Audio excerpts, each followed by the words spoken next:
In this video, I jump on a mentoring call with someone who's just closed their first client, but wants to know how to handle pushback to make sure the relationship is off to a flying start.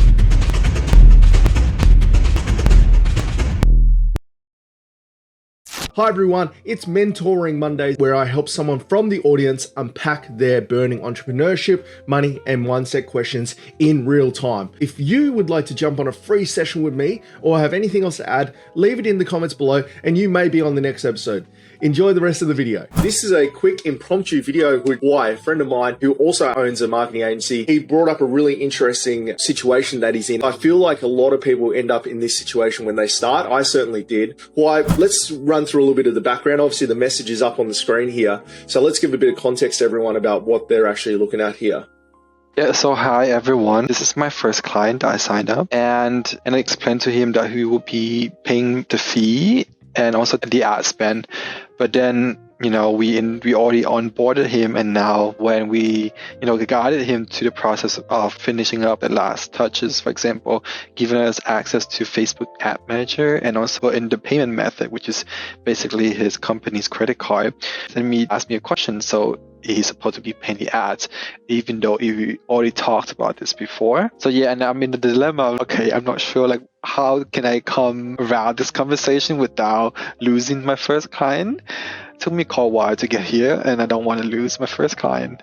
So yeah. Firstly, congratulations on getting your first client, because the first one's always the hardest. You don't want to lose this client, right? It's important from a financial and just morale standpoint. So effectively what we're reading here, right, is, so just for context, you signed them up, you had your onboarding meeting with them. In your onboarding meeting, you mentioned, because you said you mentioned it in the actual initial call, that you would be doing paid ads. They would be responsible for the ad spend. And then in the onboarding process, and he's pinged you, basically, let's read this. So I thought it was all one standard fee that I pay every month, and you handle all the digital marketing costs. And how much am I supposed to spend on the ads? So what is your initial gut response to this? To be honest, I wouldn't have a good response to it, but my initial thought would be, we discussed this on the first sales call and maybe you might have forgotten about it. And so basically just explain him that I don't take all the profit. I have to pay my teams as well. And the ad spend is, if the client ever wants to work with any agency, the clients always have to pay responsible for the ad spend. And, it's like an unspoken rule in the industry, but I'm not sure how I would explain it in a way the client would be convinced and be willing to go ahead and pay for the ad spend.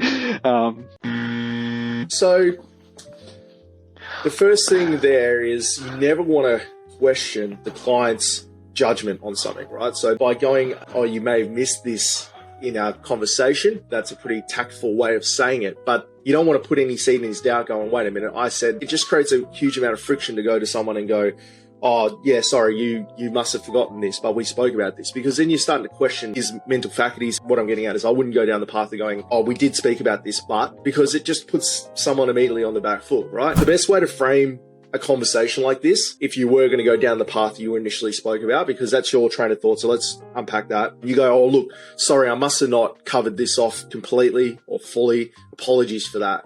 So it immediately becomes your fault and you're burying your neck. And then they go, okay, well, let's have a candid conversation about this, because the defenses are down there. So it's like, let's say it's John, sorry, John, I must have not covered this off properly. Apologies for that. Then the conversation basically goes one of two ways. You can either explain what's happened here and go look, it's a pretty standard industry practice. That could be a double-edged sword. That can either lead to more questions, or it can come off as you trying to make excuses on why it's there. And the problem with that is you can get into this spiral loop where he starts asking more and more questions, and then to the point where you're just spinning your wheels. The hard thing with a message, especially, there's no context of whether he's happy, unhappy, quizzical. You have no context, right?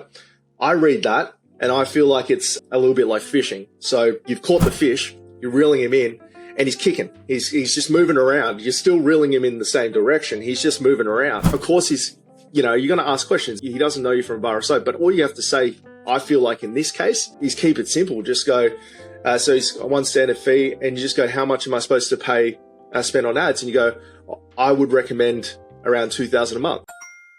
We don't need to overcomplicate this. Just don't answer the first question and Because the first one, it kind of mutes itself after the second question, if you think about it. He's already resigned to the fact that he's paying for it. You just have to give him a number. And then if he has resistance to that number, or he asks, why is it so much or whatever, then elaborate on it. But the best way to kill a sale, or the best way to get on the back foot in a relationship, is to try and justify your reason. You should have enough confidence in yourself to go, okay, well, if you give me $2,000, or if you spend $2,000 on the ad spend, I'm going to give you this return. That's how black and white you need to get with these conversations, because if he really wanted you to answer that first question, he wouldn't have asked the second question. Yeah. If he wanted you to answer this first question, he would have sat there and waited and gone, are you going to answer me or what? Whereas him asking the second question is him like, okay, well, how much am I supposed to spend then?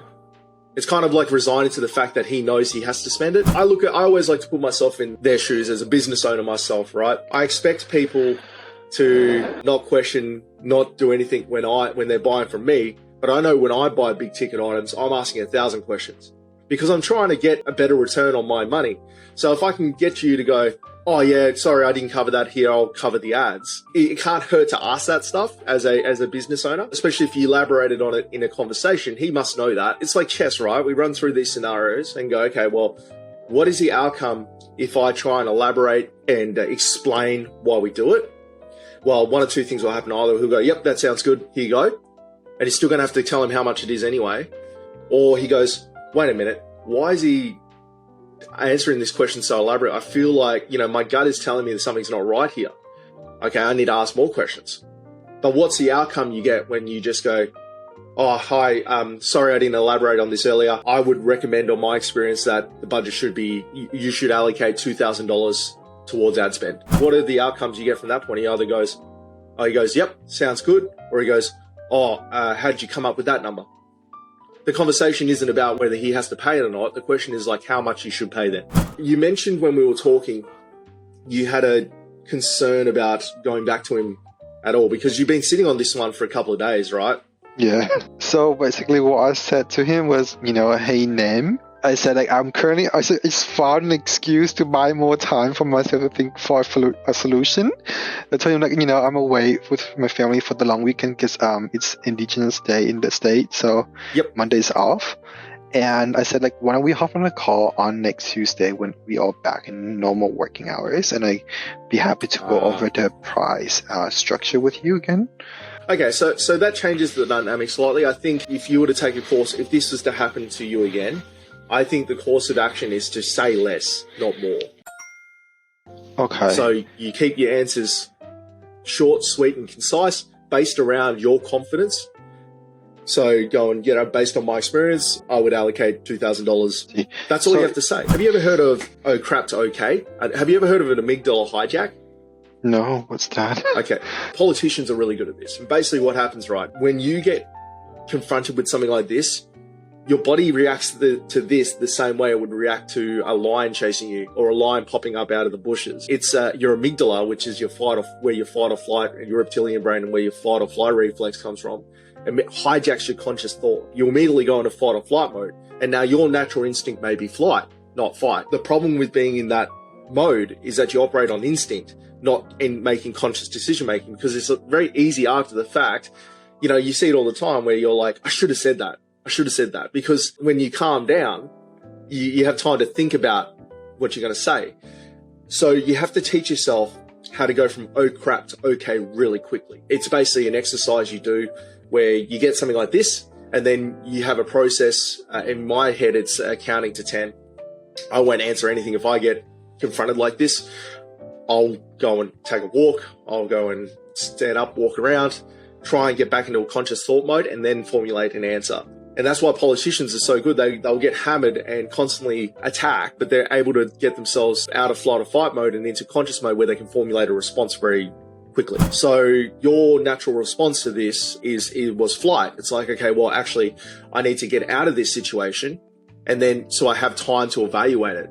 So I think as far as something to work on in the future, if you can work out how to practice going from oh crap to okay really quickly, and getting your brain conscious that this isn't a lion chasing me in Survivor, this isn't life or death, you can formulate those responses. Now, that doesn't help you right now because you're going to have this conversation, right? So we need to think about what you're actually going to say. You need to have a reason why you jumped on this call with him.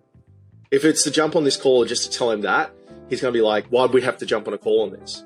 So I actually think potentially you could use this as an education point for the client and frame it around that. So go, look, I really just wanted to jump on the call because I get asked this a lot and I probably should have clarified it better when we spoke. And I'm going to rejig my onboarding sales process because I should have covered this off better. And then you go into it. It's like, basically you will need, like, based on my experience, I would suggest around $2,000 a month for the ad spend. Now, the difference between what we do in the ad spend is the ad spend goes directly to Google. We have no, or Facebook or whatever, we have no, that money goes straight to the pockets of providers. What we charge is like building the race car. We do the building really well, but that requires the money to do. I would frame it around like you're actually getting on this call to educate and clarify, not make up reasons why they need to pay. You've got to be comfortable with being out of your comfort zone like all the time when you start, especially an agency. But when you're dealing with clients, you just have to build a healthy tolerance to being out of your comfort zone and fear. You can either use fear to stop you from achieving things. So like in this case, you can like run away, move away from the situation, or you can acknowledge that fear is a part of running a business, and a fear is a sign that you're developing as a business owner and moving and progressing forward. Because if you don't feel any fear in what you're doing, then you're not growing the business, because a lot of what you're doing now, you have no experience in doing, and that's where the fear comes from, right? The fear, I don't have the same fear as you with this client because I've been in this situation before. So it's like easy for me to go on the other end and go, it's going to be all right, because if you say this, he's not, based on my experience of seeing this in the past. You don't have that experience yet. So it's that fear that's probably hanging you up in this situation and stopping you from actually doing it. It's also probably the fear of going, okay, well, if I lose this client, I'm never going to get another client again because it was so hard to do. If you don't capture that fear and go, I'm just going to face all this stuff head on, because the best way to get over fear is build experience and realize that if I look under the bed, there's no monster under there. Even though I feel like there is, it's never as bad as it's going to be, as you feel like it's going to be. I honestly feel like you'll get on this call, depending on what kind of person he is, you're going to get on this call and you're going to explain it, and you're going to be like, wow, I wasted a lot of time and thought over something that was so trivial in his mind. Because you got to remember too, right? If he's running a business, he's probably got a million other things to worry about, and he was probably just expecting you to tell him a number. Honestly, that's where this fear comes in. Is like in your head, it's the only thing you're focusing on at the moment. So it becomes this huge perpetual focus. Whereas in his mind, he's going, I've got staff, I've got to pay payroll, I've got a thing. And then this little marketing thing over here, I'm curious, but I'm also just need an answer so I can pay the money. That's probably what he's thinking. The reason he's probably asking this, now I think about it a bit more, being a business owner, is he's probably going, he doesn't want to have to deal with Google and and Facebook and Google and putting the money into the account. So why don't you say, well, do you want us just to invoice you at the end of the month for this stuff if you want to do it that way? But that's probably where this come from. He probably just wants one bill at the end of the month. He's got heaps to deal with. He's not caring about the fact that he has to pay it. Because if you read about it, he's not questioning whether he has to pay it. He's actually questioning, he thought it was just an all-in-one thing, because he probably just wants one bill and not have to worry about it. Because you think about the reason why he's using you, he wants you to generate inquiries for him. So he's wanting to relinquish full responsibility and control of that. So part of that is not having to deal with Facebook and Google, is my guess. I think you've just, in this case, specific case, you just read the play wrong. Really, the best play would have been just to go, it's $2,000 a month, this is why. Now get on the call with him and just to go, look, this is how much it's going to be based on my experience working with others. And I really just want to jump on a call because I get asked this a lot and I really need to clarify. The other thing you could potentially do is put the response in there, put the $2,000 a month in there and just see what he says. He may not even want to get on a call. That's what I was thinking as well. After you explained it, I'm just going to put in the amount. I would suggest like, hey, if you're too busy, here's the amount. No. So this is the best way to go about this, right? Okay. Sorry to cut you off, but I feel like there's a very specific way you need to say this in the message. I would say something like, hey, John, just got back from my holiday. Hopefully you had a good weekend. Based on my experience, I would recommend that we start with a budget of XYZ. Would you like me to set this up for you? And then if he goes, oh, I'd still like to jump on a call with you, then you could frame that around whatever he wants to talk about because you've answered his question. He might have even forgot that you were supposed to jump on a call. Okay.